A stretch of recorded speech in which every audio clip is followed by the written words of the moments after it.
algumas ferramentas, né? E essas ferramentas, elas são importantes para a gente conhecer. Né? Só uma curiosidade, tá? Meu mestrado e meu doutorado foi com Lean, né? Foi desenvolvendo jogos para ensinar Lean. Esse aqui é o jogo que eu fiz, né? No meu projeto de doutorado. Né? Então, para ensinar Lean, né? Com operários, aí, com pessoas trabalhando, né? À distância, né? Conversando num chat, né? Trabalhando os conceitos, simulando uma fábrica. Tá? Então, é uma coisa que eu tenho um carinho danado por Lean, né? Eu tive meus primeiros conhecimentos de Lean no meu primeiro estágio, né? Quando eu estava no terceiro ano da faculdade.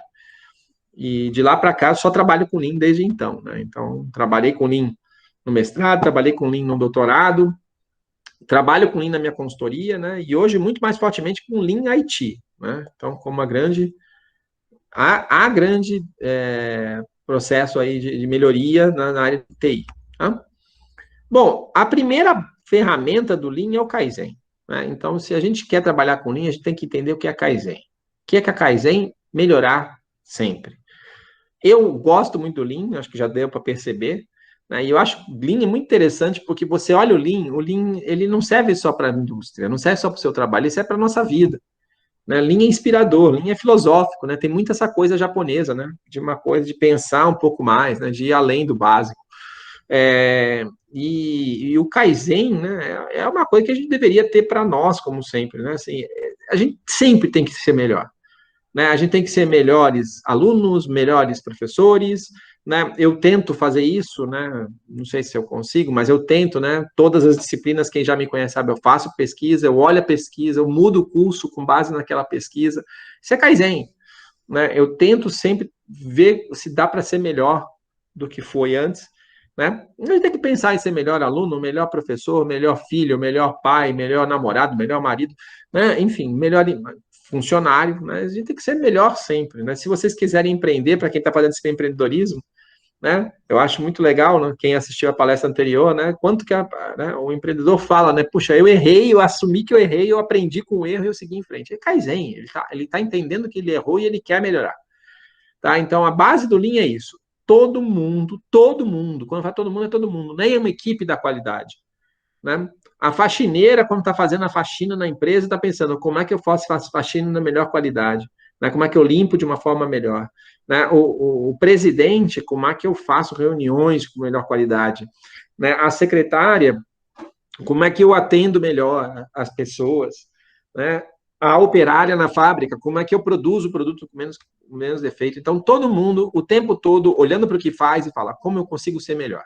Isso, uma empresa Lean tem que ter essa vibe, né? Essa cultura de que eu tenho que tentar ser melhor sempre.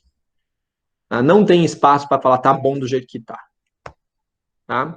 Então, não existe no Lean, né? Eu tenho um treinamento de 5 dias de Lean, né? E eu brinco com meus alunos, falo que, olha, se você no final do curso, né, acreditar nisso aqui, eu já estou feliz, né? Acreditar que isso está errado. Né? Se você entender que qualidade não significa ser caro, se você entender que boa qualidade significa ser barato, você entendeu o que é Lean. Né? Então, não tem limite para qualidade. Não dá para assim, mais que isso fica caro. Não. Né? Então, qualidade é entregar consistentemente o que os clientes querem. Essa foi uma definição que eu aprendi lá nos anos 90, na 3M, e que vale até hoje. Né? Qualidade é a caneta Bic. Né? É entregar exatamente o que você espera. Você compra uma caneta Bic esperando ela fazer o quê? Escrever. E ela escreve. Até o final. A minha aqui está quase no fim da carga. Né? Ela escreve. Tá? Então, qualidade é isso. Qualidade não é ser cara, qualidade não é vir numa embalagem de ouro. Qualidade é entregar o que o seu cliente quer. Quem compra uma caneta Bic quer isso, e ela entrega. Né? Então, qualidade não custa caro. E entender que qualidade envolve várias características. Qualidade envolve preço, envolve serviço, envolve sim a qualidade técnica, mas não só. Tá? Então, eu tenho aqui, né, 32 anos como motorista, né? Tive carro praticamente esse período todo, né, desde os meus 18, né? E há alguns anos eu, graças a Deus, consegui comprar um Toyota, né? E eu não troco mais o Toyota. Por quê? O carro da Toyota é melhor que os outros? Até é. tá? Eu diria que o carro da Toyota, ele é melhor em média do que a maioria dos outros, e bem melhor do que alguns outros em específico, tá? Mas não é só por isso, tá?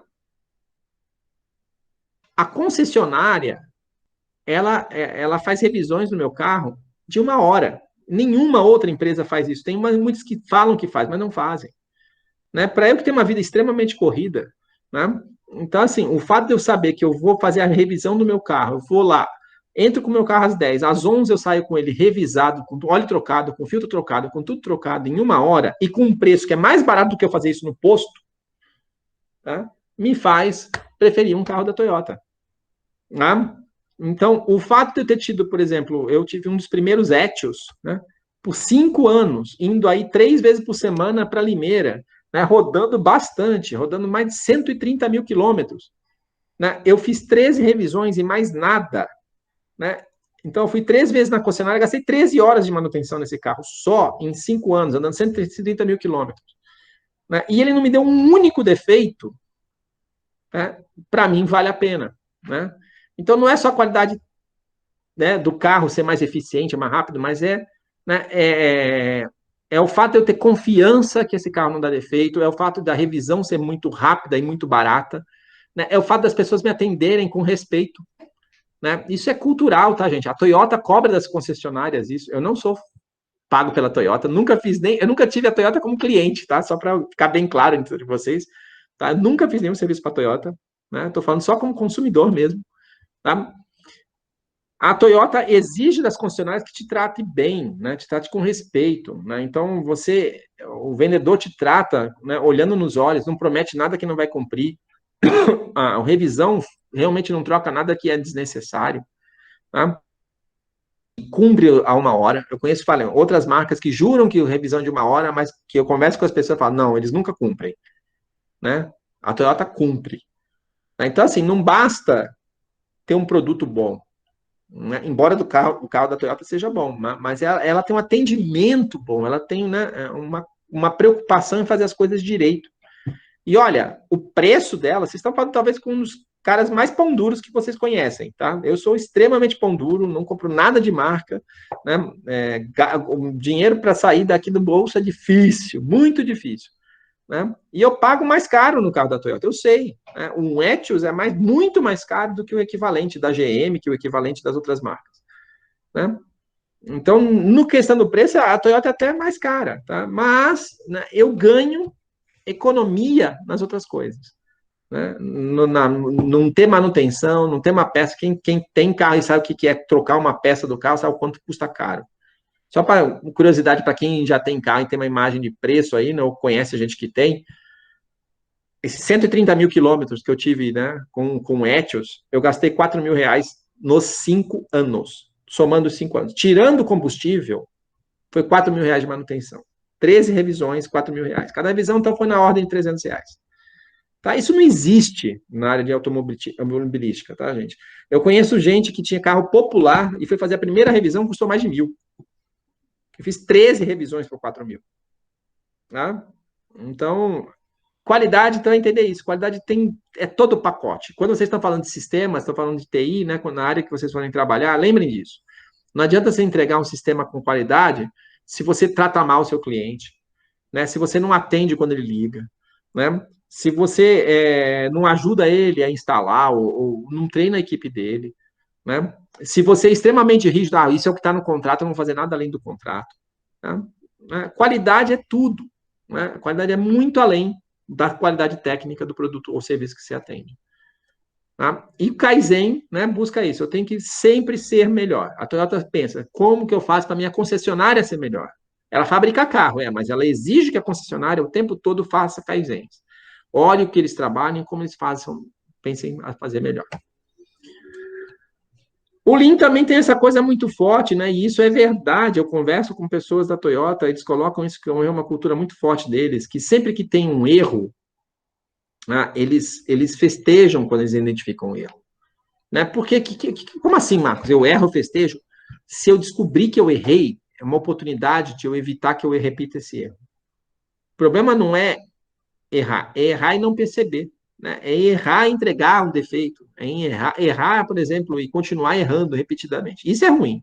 Agora, eu errar, assumir que eu errei, né? E mudar o jeito que eu faço para não errar de novo, né? É muito bom, porque aí eu evito, eu vou a cada dia diminuindo a possibilidade de errar e a cada dia ficando uma empresa mais à prova de erros. A Toyota faz muito isso com o Pokayoke, né? Então, o que é o conceito do Pokayoke? É criar formas de evitar que o erro aconteça, tá? Então, eu costumo usar esse exemplo aqui, né? Para quem não tem ideia do que seja esse treco aqui à esquerda, é uma panela de pressão antiga, tá? Essa panela de pressão aqui, né, era dos anos 70, né? Como é que você encaixava a tampa? Você botava a tampa por cima, né? Então, não sei se vocês conseguem perceber, mas, né, a tampa está aqui, ó, está por cima da panela, que está aqui embaixo, né? Aí você engatava a tampa em dois ganchos que ficavam de um lado e outro para o outro, você engatava esse ferro aqui da tampa, né, dos dois lados, assim, um de cada lado, e apertava essa porca aqui em cima para, né, para dar mais segurança. Era assim. O problema era o seguinte: se você não encaixasse muito bem nesses dois ganchos aqui, ou não apertasse esse cara muito bem, quando a pressão formava a pressão forte lá, a tampa decolava, né? E você tinha uma tampa de aço pesada pulando na cozinha, né? E, né, perigosíssimo. Então, tinha acidente, era extremamente comum acidente de panela de pressão. Quando eu era criança, quase nenhuma cozinha que a gente ia, olhava em cima do fogão, sempre tinha lá o teto quebrado. Tá? Era uma panela de pressão que decolou. Né? E as empresas perceberam que elas iam ser muito processadas, né, por acidentes e elas tinham que mudar. E elas criaram a panela de pressão do jeito que era hoje, que é uma panela de pressão que você encaixa a tampa por dentro da panela. Então, assim, ou você encaixa aquela tampa direito e gera pressão e ela não sai dali porque ela está presa pelo corpo da panela, ou você deixa ela torta e ela não gera pressão e aí não tem perigo. Ah, Marcos, mas eu conheço um amigo que se queimou. Gente, o que acontece é que às vezes a válvula não está funcionando e tem algumas válvulas de segurança que explode o vapor, né? Mas é só o vapor. Né? E pode ter certeza, esse queimadura não se compara nem a 1/10 do que era levar uma tampa dessa na cara. Tá? Então, eles criaram um jeito de ser a prova de erros. Né? Eles criaram um jeito de evitar que o erro se repetisse. Tá? Então, cada vez que a gente faz uma coisa e fala, puxa, olha, o cliente mudou o requisito, a gente entregou o sistema errado. Tá? Então, o que a gente vai fazer? Vamos olhar os nossos processos e cada vez que mudar o requisito, a gente vai obrigar a fazer um checklist, a fazer uma reunião para deixar todo mundo claro que mudou para não ter esse problema. Então, a gente, sempre que tiver um erro, a gente vai usar esse erro como oportunidade de melhorar meu processo e evitar de errar. Tá? Então, o Kaizen normalmente acaba resultando um Pokayoke. O Lean tem aí, né, algumas coisas que dependem de outras coisas. Então, Just in Time é uma filosofia dentro da filosofia, né? Se Lean é uma filosofia, eu defendo muito que Lean é uma filosofia. Just in Time é a filosofia do Lean. Né? Então, ao invés daquela conceito de produção em massa, de eu tenho que produzir em volumes grandes, né, num lote econômico, eu tenho que entender, eu tenho que buscar sempre produzir o que o cliente pediu, na quantidade que ele pediu, na hora que ele pediu. Eu não vou produzir nem mais, nem diferente, nem antes. Né? Isso por quê? Porque aí eu evito de gastar dinheiro antes do que eu preciso. Né? Então, se o cliente pediu 15 peças, eu não vou fazer 20 porque o meu lote é 20. Eu vou trabalhar nos meus lotes para ter lotes menores e conseguir produzir só 15. E eu vou produzir as 15 peças na hora que eu vou precisar para entregar para o cliente na hora certinha. Então, eu não vou gastar matéria-prima antes, eu não vou gastar energia antes, não vou gastar equipe antes. Né? Então, esse é o conceito de just in time. Produza na hora que você precisa. E só o que você precisa. Né? E aí tem um conjunto enorme de ferramentas do Lean, né, que são usadas para fazer o just in time. Né? Então, eu preciso diminuir os lotes. Né? Se meu lote é de 100 peças, né, eu vou ter que fazer 100 em 100. Então, eu preciso fazer lotes menores. Né? E aí tem ferramentas para ter lotes menores. Eu preciso diminuir estoque em processo. São aqueles estoques que estão, a gente falou aí, né, no acompanhamento da disciplina, né, aqueles estoques que estão entre máquinas, né, entre um processo A e o processo B. Porque isso é estoque, isso é dinheiro gasto. Né? Então, eu tenho que... Como é que eu faço isso? Por exemplo, com Kaizen, né, melhorando os meus processos, mas também com outras ferramentas que a gente vai falar. Eu preciso eliminar aquele desperdício de mão de obra, que é quando, por exemplo, eu tenho uma demanda para fazer um tipo de atividade A e eu só tenho pessoas que só sabem fazer atividade B.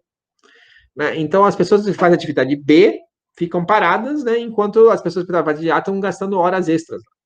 Então, eu tenho que desenvolver profissionais a cada dia mais multifuncionais, que saibam fazer de tudo um pouco. Vocês estão vendo isso no ágil, né? Quando a gente fala do Scrum, né, a gente matou aquele conceito de que eu tenho o dev, o tester, né? O time tem que fazer tudo, todo mundo tem que saber fazer tudo. Pode ser que ele seja melhor em teste, mas ele também, se precisar desenvolver, ele vai desenvolver. Pode ser que aquele seja melhor dev, mas se precisar testar, ele vai testar. Todo mundo faz tudo para eliminar desperdício. Isso veio do Lean. Tá? Eu tenho que trabalhar no que o cliente pediu. Então, eu não vou produzir 1.000 panetones e 1.000 chocotones porque eu acho que eu vou vender no Natal. Né? Quando vier uma demanda de panetone, eu fabrico e entrego rapidamente. Né? Se vier só 2.000 chocotones, eu só fabrico chocotone. Eu não jogo estoque de panetone que eu não vou vender. Né? Então é isso, eu produzo quando o cliente pede, no ritmo que ele pede. Né? Esse é o sistema puxado, o pull system. Eu vou controlar isso tudo de uma forma desburocratizada, clara e transparente, com sistemas visuais. Né? Então, o Kanban, né, que são cartões para controlar as peças caminhando, que a gente traduziu isso no Scrum, né, para aquele painel Kanban. Não é a mesma coisa, tá? Mas também é uma forma de acompanhar o que eu estou fazendo. Eu vou organizar o meu layout da empresa para evitar que as peças, por exemplo, vá e volta, né? Então, para que elas passem de uma máquina para outra muito rapidamente, que as máquinas estejam numa sequência lógica, né?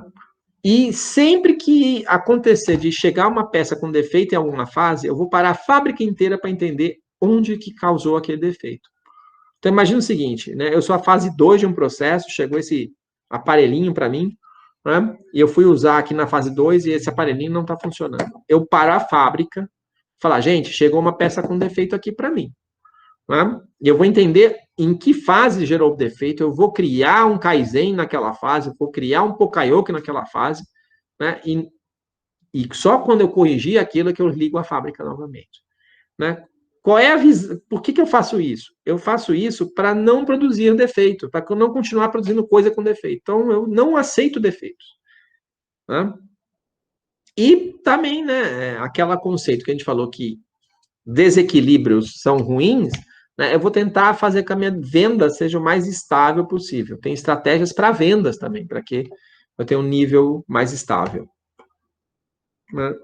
Tem coisas que são bem específicas do Lean e bem específicos da cultura de onde ele veio, né? O Lean vem do Japão, né? É uma cultura muito japonesa, bem oriental. E para quem conhece aí, eu interajo muito com orientais, né? Quem conhece orientais sabe que uma característica média, lógico, né, gente? Sempre existem exceções, mas uma característica média de orientais é que eles tendem a ser muito políticos, eles não batem muito de frente, eles não são muito duros, né? Então, eles sempre tentam fazer você entender a coisa de um jeito sutil, né? Isso é bem cultural da cultura japonesa. Então, quando a gente estuda a cultura, existem culturas de alto contexto e de baixo contexto, né? O exemplo do baixo contexto é Estados Unidos. Um americano, se ele não gosta, fala I don't like it.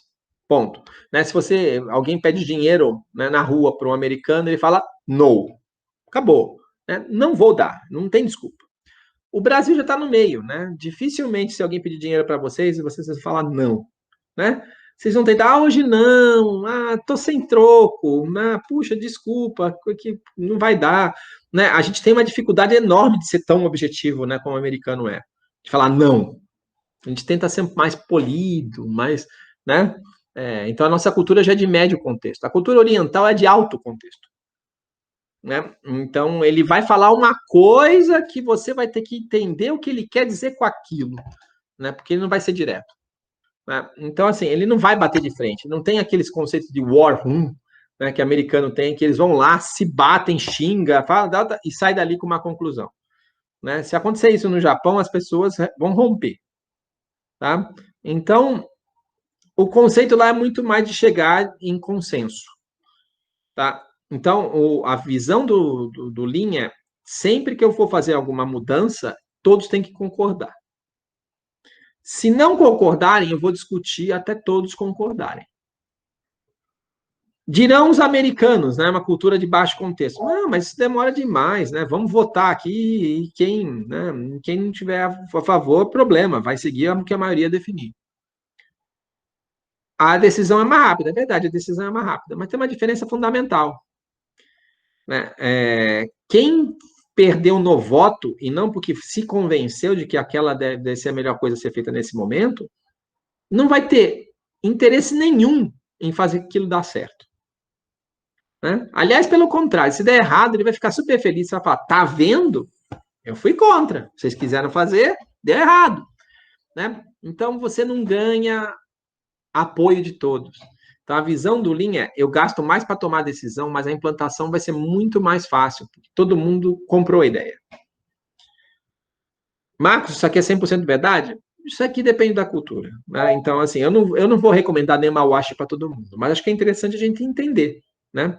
Entender por que que na visão Lean, né, eu prefiro isso do que as votações, do que a maioria vence. Tá? Respeito às pessoas, está na base do Lean.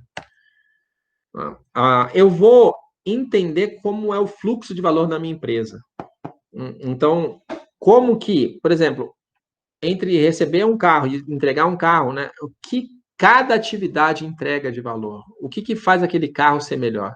Né? Por que quando eu compro um Etios, eu estou comprando mais do que eu compro, não vou falar, um carro X lá?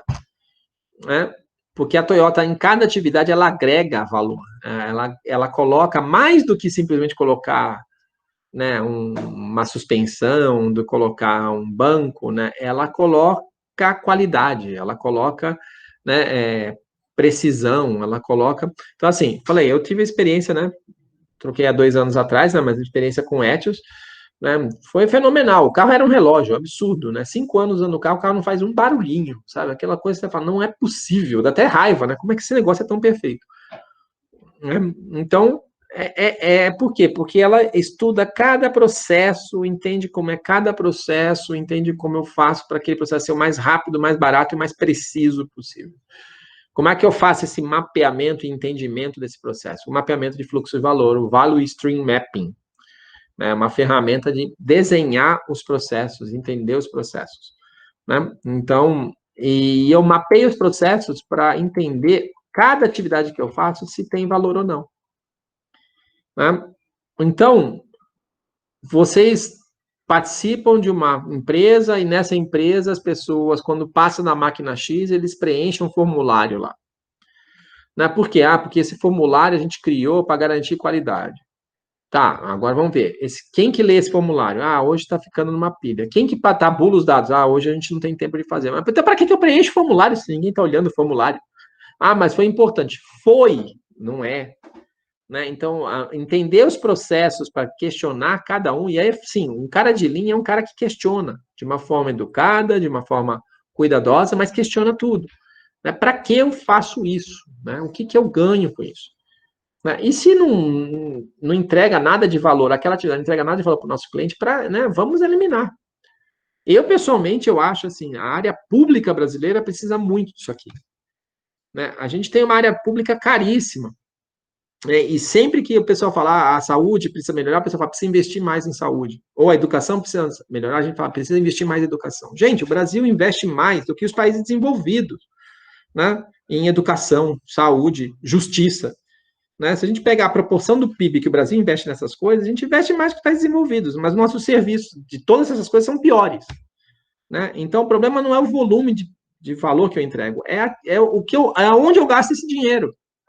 Se vocês olharem, por exemplo, a proporção de dinheiro que o governo federal investe em educação e a quantidade de dinheiro que efetivamente cai na mão de alunos, né, em aulas, em, né, coisas... É uma proporção muito pequena. Né? A maior parte desse dinheiro é gasto na máquina, é gasto nas estruturas, é gasto nos ministérios. Né? A saúde é a mesma coisa. Né? Então, a gente faz muita coisa, né, que não agrega valor nenhum. Quer dizer, a gente gasta muito na saúde que não é com a pessoa no hospital. Né? Então, a gente gasta demais. Então, a gente precisa melhorar o valor que a gente entrega e não gastar mais dinheiro.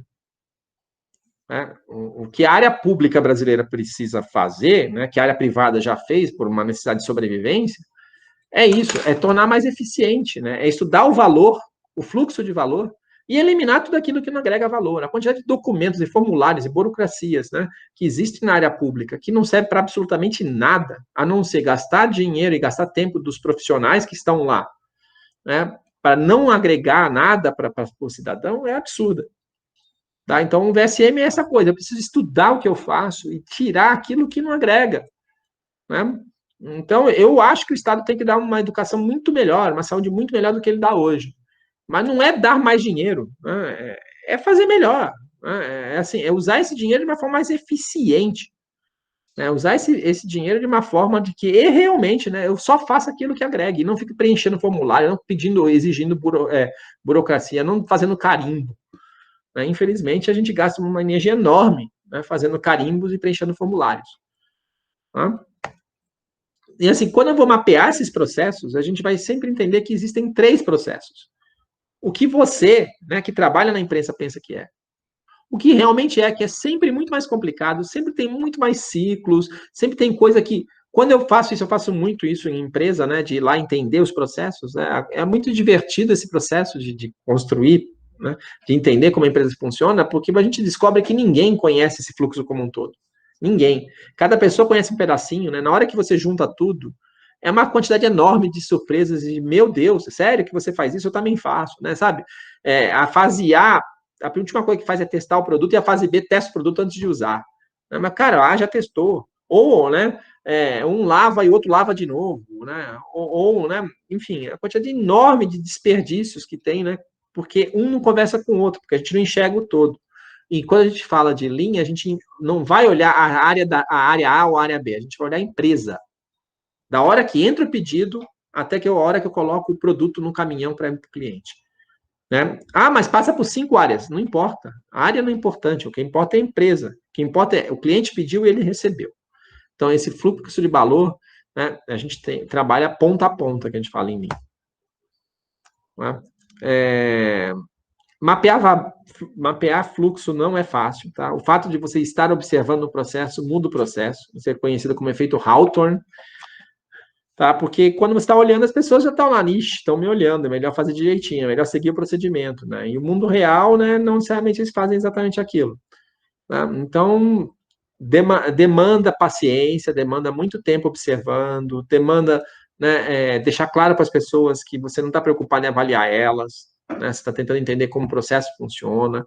Demanda não levar chefe para lá, porque as pessoas vão ficar muito tensas se eu tiver o chefe olhando para ela o tempo todo. Tá? Mapear fluxo é uma arte. O Lean é muito forte com trabalhos padronizados. Então, né, aqui, isso é uma coisa cultural brasileira, né? O brasileiro tem uma tendência a falar, não, mas tem procedimento lá, mas eu sei fazer melhor. Isso é totalmente anti-Lean, tá? Mas, Marcos, pô, se eu sei fazer melhor, eu vou fazer do jeito pior? Não, a questão não é essa.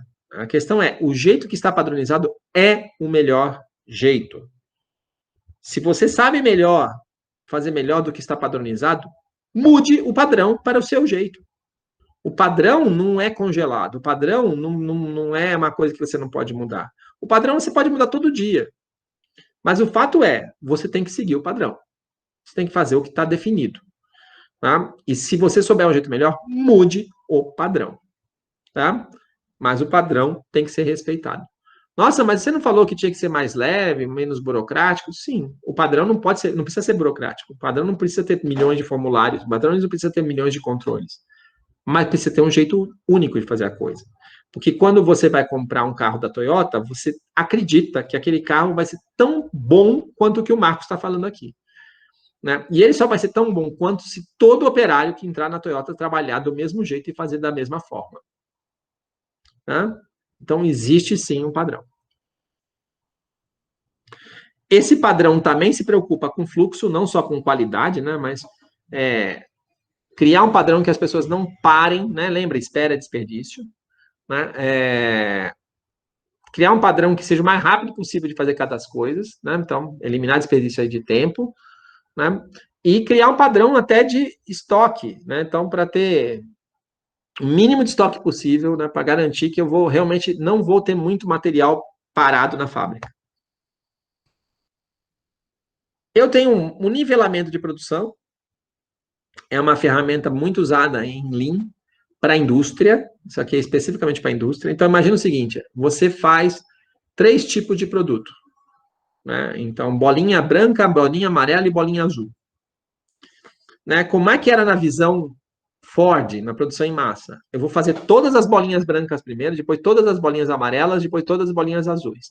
Por quê? Porque produção em massa, quanto maior o volume, né, mais econômico é por peça a fabricação. Só que o problema é que quando eu faço todos os volumes da branca, né, eu vou ter um estoque enorme de branca lá, que vai consumir só ao longo do tempo. E enquanto eu estou fazendo a branca, né, se vier uma demanda de azul, eu não vou ter azul para atender. Então, eu acabo guardando o estoque do mês anterior para garantir que, enquanto eu não produzo azul, eu tenho no estoque. Então, isso acaba gerando um estoque enorme de coisas. Se você o tempo todo está produzindo um pouquinho de branco, um pouquinho de azul, um pouquinho de amarela, toda hora vai ter um pouco no estoque. Então, você não precisa ter um volume de estoque para aguentar 10, 15 dias lá, porque todo dia você faz um pouquinho de cada. Esse é o conceito do Rei Junca. Né? Para fazer isso, né, eu preciso que o meu setup, a troca da minha máquina de fazer azul para branco, né, seja muito rápido, né, seja muito barato. E existem inteligências, a gente falou lá, né, nas outras aulas, né, como que, né, até eu falei para vocês, né, que eu trabalhei, né, usando inteligência artificial para trocar de cores, de tal forma que a gente gaste o mínimo possível de setup, né? Então, assim, a ideia é o quê? Justamente, porque se eu tenho um setup, né, se a troca de um tipo para outro na produção for baixo, custo para isso for baixo, eu posso fazer lotes menores, né, e ficar entregando um pouquinho de tudo sempre. Né? Mas eu preciso de um setup, de um setup baixo. Né? E eu preciso de um ritmo de produção bom, que é o takt time. Né? Esse é o takt time. O takt time, ele diz o seguinte, eu tenho que entregar 15 Ford T por dia. A minha fábrica trabalha 10 horas. Né? Então, significa que eu tenho que entregar 15 carros em 10 horas, ou seja, um carro e meio por hora, ou seja, um carro a cada 40 minutos. Esse é o takt time. Então, o que acontece? Né? Eu, como líder, eu vou olhar lá no final da fábrica, fico 40 minutos, não sai um carro, eu falo, temos problema. Né? E aí eu vou criar, né, eu quero organizar meu processo inteiro para que tudo funcione como um reloginho. Aliás, isso vem da Alemanha, né, uma das únicas coisas que não usa termo japonês, usa termo alemão, porque veio da Alemanha, né, a família Toyota foi estudar a Alemanha, né, óbvio, tinha que ser na Alemanha essa coisa de padrãozinho, né, e eles implantaram isso lá no processo deles, que é, cara, se a cada 40 minutos tem que ter um carro, a cada 40 minutos tem que ter cada fase, toda empresa tem que estar trabalhada para trabalhar num ritmo de 40 minutos. Esse é o conceito do takt time. Vocês veem um pouco isso no Scrum, tá? Porque no Scrum a gente coloca lá que você tem que entregar tantos pontos, né? Tantos poker games, né? Aqueles pontos que a gente coloca para cada user story por sprint, né? Então você sabe que e quando você faz o burnout, o burn down, né? Você está falando quantos você tem que fazer a cada dia. É um takt time, tá? Então, e o que é interessante é uma mudança muito cultural aqui quando a gente fala da diferença do Lean para o Massa. Isso é um caso real, eu vi numa palestra, então eu posso contar para vocês. É uma indústria que faz portas, faz miolos de porta, né? Então, ela definiu que a demanda para aquele tipo de produto era 300 peças por hora. E aí o time estava lá se organizando e o time conseguiu ser mais eficiente, conseguiu fazer 350 peças por hora. E estava super contente, achou que eles iam ser premiados por aquilo, né? Porque eles estavam fazendo 350 e não 300. Na visão de produção em massa, quanto mais, melhor. Né? E aí o que aconteceu? Quando a liderança chegou naquele time e percebeu que eles estavam fazendo 350 e não 300, ele tirou uma pessoa daquele time e transferiu para outro time. E aí o time ficou bravo. Falou, poxa, a gente está fazendo mais, a gente está sendo mais eficiente, né? E vocês estão prejudicando, a gente estão punindo, a gente está tirando uma pessoa do nosso time. Olha, eu preciso de 300 peças por hora. 350 é desperdício, vai ficar no estoque. Eu não tenho demanda para 350. Né? Então, se vocês hoje produzem 350, está sobrando capacidade, eu transfiro essa capacidade para outro lugar que eu preciso. Né? Então, é a mudança de eu tenho que fazer só o que eu preciso, né? Tenho que fazer no just in time. Eu não tenho que fazer mais do que necessário. Produzir mais não é bom. Né? Então, é uma mudança muito forte de fazer mais é bom. Não, cara, só fazer mais é bom só se você tem demanda para essa mais. Né? Senão, você está jogando coisa no estoque, está gastando matéria-prima à toa. O ritmo é dado pelo sistema puxado, né? Toda empresa trabalha naquele ritmo, né? Então, eu falo, a cada 40 minutos tem que sair um carro, toda empresa está trabalhando a cada 40 minutos saindo alguma coisa, toda empresa está, né, alinhada nisso daí. Tá? Então, é o que a gente chama de manufatura sincronizada. Uma empresa linha é lindo de ver. Né? Você chega e olha ela por cima, né? Às vezes, muitas empresas têm aquela balcão, né, que você olha por cima e vê a fábrica como um todo, né? Parece um rio caudaloso, né? Parece um. Você vê os fluxos, os materiais entrando para um lado, passando de máquina por máquina e saindo do outro, num ritmo constante, que não é correria, que não é desespero, que não é, né, uma loucura de uma empresa que às vezes você vai numa empresa e tem empilhadeira correndo para tudo quanto é lado. Não é isso. É um fluxo constante, né, organizado e sincronizado, né, no ritmo do cliente. Então, se o cliente demandar mais, esse processo vai correr mais. Se o cliente demandar menos, esse processo vai correr menos. Mas todo mundo trabalha no mesmo ritmo, que é o ritmo que o cliente dá. Esse é o sistema puxado. Né? Por isso que a gente fala que é puxado. Imagine que tem uma corda na mão do cliente, se ele puxa rápido, todo mundo trabalha rápido, se ele puxa devagar, todo mundo trabalha devagar. Como é que eu faço essa puxada? Né? Eles usam um Kanban. Aqui o Kanban da indústria, né? E não o Kanban de TI, né? Que é o seguinte, né? Imagina que eu tenho aqui, ó, o estoque de produto final, eu tenho dois produtos, e esses dois produtos têm um cartãozinho colado aqui neles. É o Kanban, tá? Aí um cliente compra um cubinho aqui, eu entrego o cubo para o meu cliente, eu arranco esse cartãozinho e eu mando para a fábrica. Quando a fábrica vê que chegou um cartãozinho, significa que ela pode fazer um produto novo. Ela faz o produto novo, põe o cartãozinho aqui e coloca aqui de volta. Tá? Então, eu controlo todo o ritmo da produção com base nesses cartõezinhos que vão andando para trás, né, conforme o consumo vai andando. Então, se o cliente começar a puxar muito, muitos cartãozinhos vão para cá. Se o cliente não puxar, os cartãozinhos vão ficar para cá, parados aqui, e aí você não vai fabricar nada. Né? O controle do Kanban é esse. A gente já falou do Andon, né, que é um conceito do Lean de se eu produzo um defeito, se alguém percebe que algo foi feito de uma forma sem qualidade, né, eu paro a produção e vou identificar por que eu errei. Né? Então, eu não vou produzir defeito. Né? Então, isso é uma mudança muito forte daquele conceito da produção em massa, né? No conceito do Ford, né? Porque aquele operário semi-analfabeto, né? Você não deixava ele parar uma fábrica que custou 100 milhões de dólares. Você fala, você tá louco? Esse cara vai parar uma fábrica de 100 milhões, é um investimento absurdo, eu não posso parar essa fábrica. Então, era aquela visão em massa, muito de, né, a fábrica é muito importante, os operários são pouco, né, são pouco capacitados. Na visão Lean, não. Né? Eu não quero produzir defeito, e o operário tem toda a competência e toda a bagagem para saber, né, que se precisa parar para ver por que produziu um defeito. Então, chegou uma peça com defeito, para a fábrica, entende-se por que deu o defeito, corrija aquilo para não ter mais defeito, e aí volta a ligar a fábrica. Marcos, mas é uma fábrica de $1 milhão, vou deixar ela parada? O fato de ser uma fábrica de $1 milhão estar parado vai dar a todo mundo a urgência necessária para corrigir esse defeito logo. Né? Então, isso é bom, né? Porque as pessoas não vão deixar ela parada muito tempo. Todo mundo da fábrica está parado, todo mundo está em pânico, porque aquilo não pode continuar parado. Todo mundo vai trabalhar para identificar o problema e corrigir. Tá? O Link trabalha muito com o conceito de célula. Antigamente, você ia numa fábrica, você tinha a área lá de conformação, tem a área de moldagem, a área de pintura.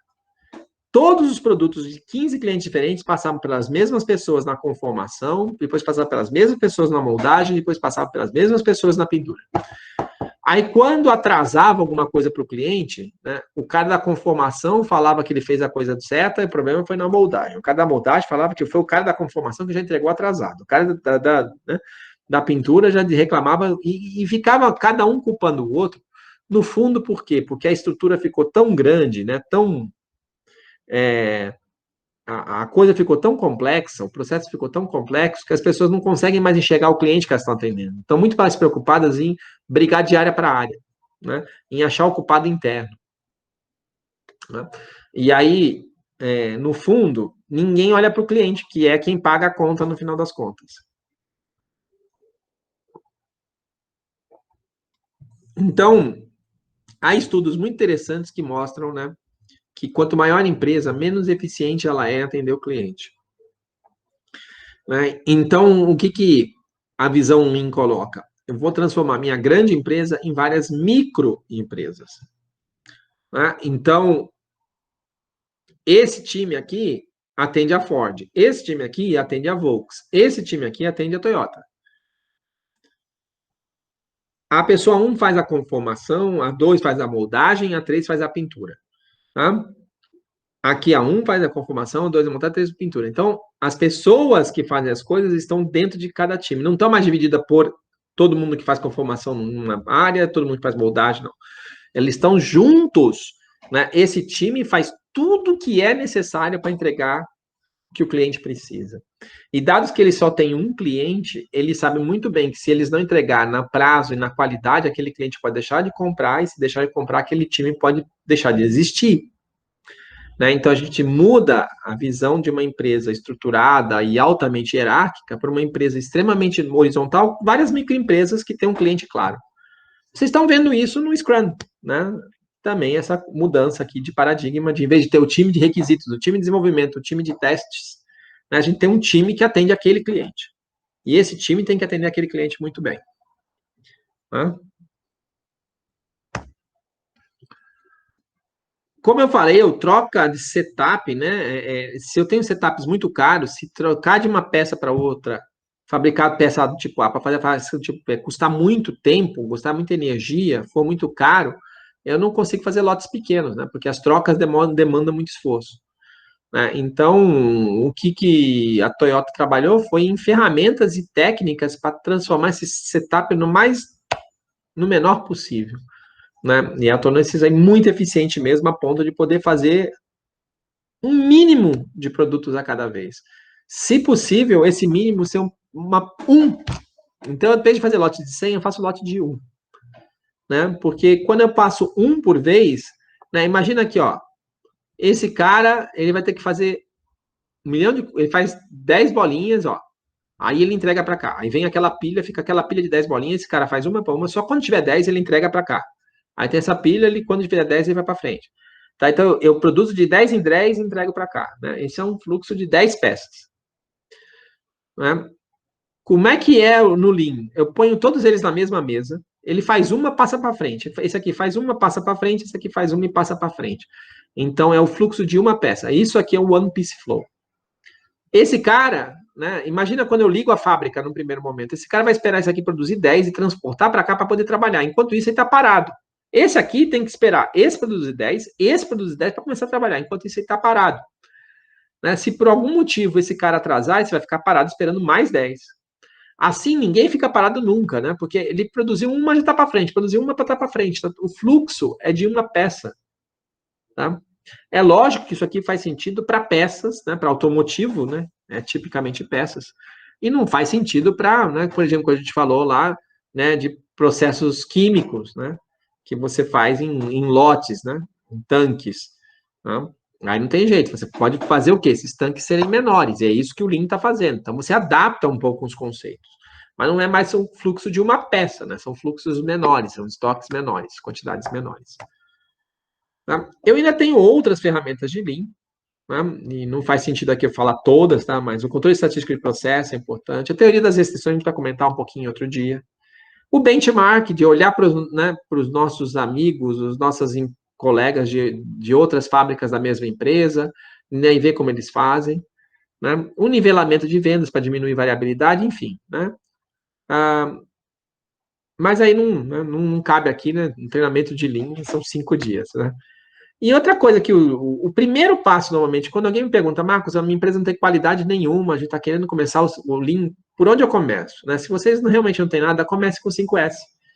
Né? Então, o 5S é a visão seguinte, antes de sair melhorando e pensando em coisas extremamente complexas, arruma casa. Né? O 5S, toda vez que eu dou um treinamento de 5S, as pessoas voltam no dia seguinte e falam, eu fiz o 5S na minha casa. Né? Então, assim, o primeiro S é o seguinte, tudo que você guarda precisa mesmo? Né? Tudo que vocês têm aí no seu computador, que está aí, né, guardado em arquivo, vocês vão usar para alguma coisa e está ocupando espaço no seu computador à toa? Não, tudo que você tem no seu guarda-roupa, né, são roupas que vocês usam ou tem roupa que você nunca usa e está lá ocupando espaço e dificultando você acessar as roupas mais... né, que você usa sempre. Então, tudo, em qualquer lugar, né, olhem para que as coisas que você armazena. Será que você precisa ter tudo aquilo? Será que não dá para trabalhar com menos, né, ser mais leve? Né? Esse primeiro S eu brinco que é o S do OLX, né? Desapega. Então, seria, olhe tudo que você tem. Será que, se você não usar, desapega, se livra. Né? Na indústria, é a mesma coisa. Né? Às vezes você tem estoque de coisa lá que já venceu, está ocupando espaço. Se livra daquilo. Né? Tem matéria-prima de produto que você nem fabrica mais. Então, para que ficar ocupando espaço? Tira. Tá? Então, é isso. Limpe. Né? Tire. Ah, tem uma máquina no meio da fábrica que ninguém usa para nada. Tira a máquina. Tá? Então, primeiro, essa é isso. Né? Fique só com aquilo que você usa. E uma vez que você já está só com aquilo que você usa, tenha uma organização clara de onde fica cada coisa. Esse segundo S, né, que é o S do toque, né, do transtorno obsessivo compulsivo. Eu tenho um pouquinho desse S, tá? Que é colocar etiqueta em tudo. Sabe aquele cara que coloca etiqueta no armário? Aqui fica papel branco, aqui fica, né, as canetas, aqui. Eu gosto, eu tenho um rolo de etiqueta em casa, eu gosto de colocar onde fica cada coisa. Né? O 5S aqui, o Seiton, o segundo S, ele fala exatamente disso. Né? A empresa tem que ter um único lugar. Eu já me livrei das coisas que são inúteis. As úteis, eu tenho que ter um único lugar para guardar e todo mundo sabe, e é padrão. O terceiro tudo tem que estar limpo, né? Brilhando. Então, a minha empresa tem que ser limpa. Quando vier um cliente, eu tenho que ter orgulho de mostrar a empresa. Então, assim, o chão tem que estar limpo, a parede tem que estar limpa, a mesa tem que estar limpa. Mas por que isso, Marcos?